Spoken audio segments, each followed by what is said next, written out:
Good morning class 9th। जैसे कि मैंने आपको पहले बताया था, जीवन की मौलिक इकाई एक वीडियो मैं सेंड कर चुकी हूँ। उसमें मैंने आपको अच्छे से कोशिका क्या होती है वो बताया था, कोशिका सिद्धांत क्या होता है वो बताया था, किसने दिया था ये बताया, और कोशिकांग कौन कौन से होते हैं उनके नाम और एक दो कोशिकांग के बारे में आपको जानकारी दी थी।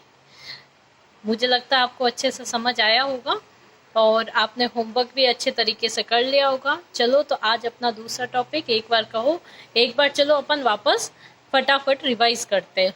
हमने शुरू किया था जीवन की मौलिक इकाई, जिसको हमने कोशिका कहा था। कोशिका जो होता है लैटिन शब्द से लिया हुआ है, जिसका अर्थ क्या होता है, छोटा कमरा। कोशिका की खोज रॉबर्ट हुक ने 1665 में की थी और जीवित कोशिका जो देखी थी वो 1674 में ल्यूवेन हॉक ने देखी थी। 1831 में रॉबर्ट ब्राउन ने केंद्रक का पता लगाया था और 1839 में पुरकिंजे ने कोशिका द्रव्य को जीव द्रव्य नाम दिया। इसके बाद में हमने देखा था कोशिका सिद्धांत स्वीडन और स्वान ने दिया था 1838 से 39 में, तथा 1855 में विर्चॉव नामक एक साइंटिस्ट ने कोशिका सिद्धांत को आगे बढ़ाया और उसके बारे में बताया कि आनुवांशिकी सूचना जो होती है वो भी कोशिका में ही निहित होती है, जो कि एक पीढ़ी से दूसरी पीढ़ी में स्थानांतरित या पास्ड डाउन होती है। नेक्स्ट जो अपना टॉपिक था उसमें था कि कोशिका में विभिन्न प्रकार के कोशिकांग पाए जाते हैं। मुख्यतः जब हम सूक्ष्मदर्शी में देखते हैं तो 3 कोशिकांग हमको दिखाई देते हैं। पहला होता है कोशिका झिल्ली, फिर कोशिका द्रव्य और तीसरा होता है केंद्रक। कोशिका झिल्ली जो होती है उसको हमने बताया कि उसको प्लाज्मा झिल्ली भी कहते हैं, लिपिड और प्रोटीन की बनी होती है, ये सबसे बाहरी कवर होता है। ये कोशिका को मैकेनिकल सपोर्ट देता है और उसका एक स्ट्रक्चर और एक संरचना को बनाए रखने में इसका योगदान होता है। यह कोशिका झिल्ली जो होती है अर्धपारगम्य झिल्ली की भांति व्यवहार करती है, यानी हर एक को अंदर नहीं आने देती सारे सब्सटेंस को, और सारे सब्सटेंस को बाहर नहीं जाने देती। कुछ पदार्थों के ही आवागमन को ये नियंत्रित करती है। फिर होता उदाहरण के लिए अपन ने इसमें उदाहरण बता दिया था H2O, O2, CO2 एक्सेट्रा। फिर अगला जो टॉपिक था अपना वो था कोशिका द्रव। कोशिका द्रव को जीव द्रव्य भी कहते हैं। इसकी खोज पुरकिंजे ने की थी। ये रंगहीन चिपचिपा अर्धपारगम्य पदार्थ होता है और कार्बनिक पदार्थों से मिलकर बना होता है। कोशिका द्रव्य में बहुत सारी संरचनाएं हमें देखने को मिलती है जिनको हम अतिरिक्त कोशिकांग कहते हैं। वो कौन कौन से होते हैं? माइटोकॉन्ड्रिया, राइबोसोम, अंतःप्रद्रव्य जालिका, गोल्जी कॉइल, लाइसोसोम, रिक्तिकाय, क्लोरोप्लास्ट, कोशिका भित्ति और केंद्रक। तो आज की हमारी क्लास जो शुरू होती है उसमें हमारा जो फर्स्ट टॉपिक है वो है अपना माइटोकॉन्ड्रिया। माइटोकॉन्ड्रिया जो होता है एक दोहरी झिल्ली वाला कोशिकांग होता है। कोशिका जो होती है इसमें कुछ कोशिकांग की केवल एक ही झिल्ली होती है, कुछ कोशिकांग की 2 झिल्लियां होती है। तो वैसे ही माइटोकॉन्ड्रिया दोहरी झिल्ली वाला कोशिकांग है। माइटोकॉन्ड्रिया को कोशिका का शक्तिगृह भी कहते हैं। क्यों कहते हैं? क्योंकि जो भी कोशिका का कार्य होता है वो कार्य संपादित होने की जो प्रक्रिया में ऊर्जा लगती है वो ऊर्जा माइटोकॉन्ड्रिया से मिलती है। माइटोकॉन्ड्रिया में एटीपी का निर्माण और संग्रहण किया जाता है। यह एक पूरे शरीर के अंदर जो ऊर्जा का ट्रांसफॉर्मेशन हो रहा है वो ट्रांसफर किससे होता है? माइटोकॉन्ड्रिया की हेल्प से होता है। इसलिए इसको शक्तिगृह, बिजली घर या पावर हाउस कहते हैं। शरीर में कैल्शियम आयन की मात्रा को संतुलित करता है तथा ग्लूकोज के उपापचय को भी नियंत्रित करता है। यानी जो मेटाबॉलिज्म प्रक्रियाएं होती है उनमें भी ये अपना एक योगदान देता है। तो जब कभी भी आपको पूछ ले कि माइटोकॉन्ड्रिया क्या होता है तो उसका आपको कल मैंने होमवर्क में डायग्राम भेजा था, तो वो कोशिका का डायग्राम बनाते हुए उसमें माइटोकॉन्ड्रिया को बताना है और माइटोकॉन्ड्रिया के बारे में बताना है कि इसकी संरचना में क्या होता है और ये किस तरीके का कोशिकांग है। या फिर आपको बोल दे शक्तिगृह क्या होता है, तो शक्तिगृह भी माइटोकॉन्ड्रिया ही होता है। तो ये इसको आपको बताना है। नेक्स्ट टॉपिक होता है अपना राइबोसोम। राइबोसोम जो होता है रॉबिन्सन एवं ब्राउन ने सर्वप्रथम इन्हें पादप कोशिका में देखा था। राइबोसोम 2 प्रकार के दिखाई देते हैं। प्रोकैरियोटिक कोशिकाओं में 70S प्रकार के और यूकैरियोटिक कोशिकाओं में 80S प्रकार के होते हैं।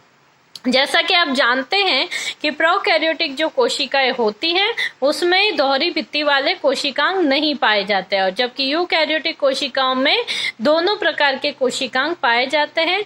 ये एक सुव्यवस्थित और पूरी तरीके से विकसित टाइप का जो कोशिका होती है वो यूकैरियोटिक होती है। जैसे हम लोग है, जीव है, पादप है, वही सभी कैसे होते हैं, यूकैरियोटिक होते हैं।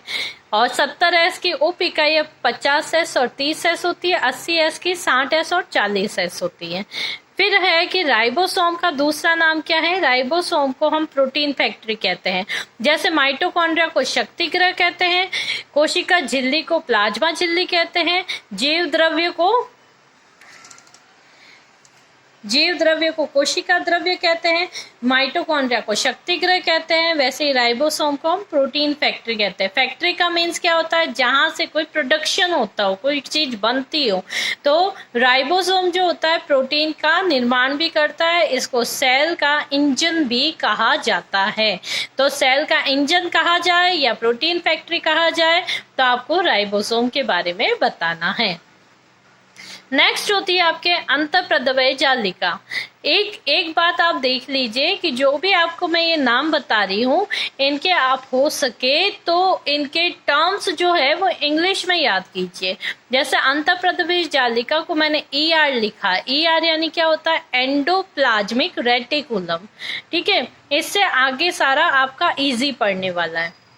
तो जो ये अंतःप्रद्रव्य जालिका यानी एंडोप्लाज्मिक रेटिकुलम जो होती है वो कोशिका में दो प्रकार की पाई जाती है। एक होती चिकनी अंतःप्रद्रव्य जालिका, एक होती खुरदुरी अंतःप्रद्रव्य जालिका। चिकनी अंतःप्रद्रव्य जालिका में क्या होता है कि इनको हम SER, चिकनी यानी स्मूथ, अंतःप्रद्रव्य जालिका को मैंने ER बताया तो स्मूथ ER, और खुरदुरी यानी रफ ER। अब होता क्या है, कौन इसको स्मूथ बनाता है और कौन इसको खुरदुरी बनाता है, तो कौन बनाता है, वो होते हैं राइबोसोम। जिन अंतःप्रद्रव्य जालिका के ऊपर राइबोसोम उपस्थित होते हैं उसको हम कहते हैं खुरदुरी अंतःप्रद्रव्य जालिका, और जिन पर नहीं होते उनको हम कहते हैं चिकनी अंतःप्रद्रव्य जालिका। अब जब राइबोसोम उपस्थित है तो वो क्या काम करेंगे, प्रोटीन संश्लेषण का। तो खुरदुरी अंतःप्रद्रव्य जालिका किसमें सहायक हो गई, प्रोटीन संश्लेषण में। उसी प्रकार चिकनी अंतःप्रद्रव्य जालिका जिसमें राइबोसोम उपस्थित नहीं है वो किसका संश्लेषण करती है, लिपिड का संश्लेषण करती है। ठीक है, नेक्स्ट अपना टॉपिक होता है गोल्जी काय।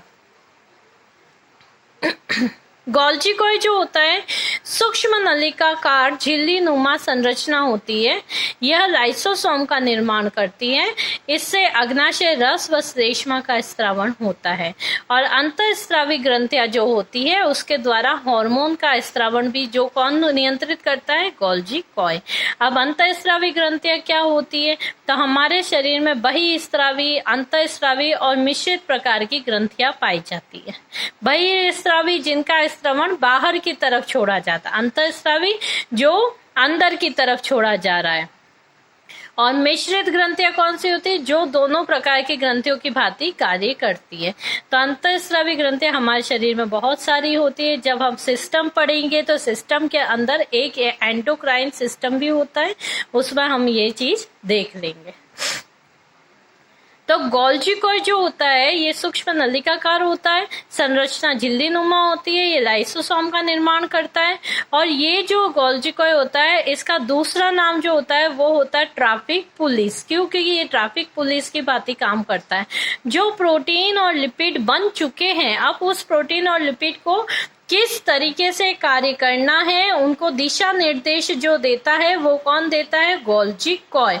तो गोल्जी कॉय का दूसरा नाम क्या हो गया, ट्रैफिक पुलिस। तो हमने अभी तक क्या क्या देख लिया है, सबसे पहले हमने कोशिका झिल्ली देखा जिसको हमने क्या बोला, प्लाज्मा झिल्ली। कोशिका द्रव्य जिसे जीव द्रव्य बोला, माइटोकॉन्ड्रिया जिससे शक्ति गृह बोला, राइबोसोम यानी प्रोटीन फैक्ट्री बोला, फिर अंतःप्रद्रव्य जालिका, फिर गोल्जी कॉय यानी ट्रैफिक पुलिस।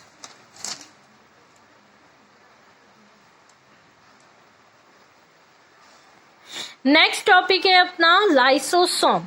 ये सारे कोशिकांग होते हैं जो कि कोशिका द्रव में उपस्थित है। लाइसोसोम जो होता है, लाइसोसोम गोल्जी कॉय के द्वारा निर्मित झिल्ली युक्त गोले हैं। ये देखो पॉइंट उसमें भी डाला था अपन ने और इसमें भी डाला है, ठीक है। लाइसोसोम जो होते हैं इनमें हाइड्रोलाइटिक एंजाइम उपस्थित होते हैं। जो इनकी झिल्ली होती, झिल्ली के भीतर एक एंजाइम उपस्थित होता है, उस एंजाइम को हम हाइड्रोलाइटिक एंजाइम कहते हैं। और हाइड्रोलाइटिक एंजाइम कौन कौन से होते हैं? लाइपेज, एमाइलेज और लाइसोजाइम। ये एंजाइम क्या करते हैं? कोशिका के अंदर जो अंतःकोशिकीय पाचन होता है और स्वभक्षण यानी फैगोसाइटोसिस की क्रिया होती है, वो उसके लिए उत्तरदायी कौन से एंजाइम होते हैं? Hydrolytic enzyme. तो सामान्यतः लाइसोसोम क्या करती है? पाचन और स्वभक्षण में योगदान देती है। परंतु कई बार क्या होता है, ये जो इसके अंतर पदार्थ होते हैं, ये कई बार इसकी खुद की लाइसोसोम को खुद को ही पचा देते हैं, इसलिए इनको क्या कहते हैं? आत्मघाती थैली यानी सुसाइडल बैग भी कहते हैं। तो लाइसोसोम का दूसरा नाम क्या हो गया? आत्मघाती थैली। नेक्स्ट टॉपिक है अपना रिक्तिका। रिक्तिका क्या होती है कि रिक्तिका को हम वैक्यूल भी कहते हैं और यह ठोस, कभी कभी क्या होता है रिक्तिका में रसधानी भी लिखी आती है, तो उसका मतलब क्या होता है? उसमें कोई ठोस या तरल रस भरा हुआ है, ठीक है। रिक्तिका का मतलब हो गया कि एक गोला हो गया, गोले के अंदर उसमें कभी एक झिल्ली या कोई बैग हो गया, उस बैग के अंदर या तो ठोस पदार्थ भरा हुआ है या तरल भरा हुआ है या उसमें वायु भरी हुई है। तो ये एक संग्राहक थैली की तरह कार्य करता है। जिस प्रकार अपने थैली काम में लेते हैं ना कुछ सामान भरना, वैसे ही रिक्तिकाएं भी काम में आती है। पादप कोशिकाओं में रिक्तिकाएं छोटी होती है, जंतु कोशिकाओं में रिक्तिकाएं छोटी होती है और पादप कोशिकाओं में बहुत बड़ी होती है।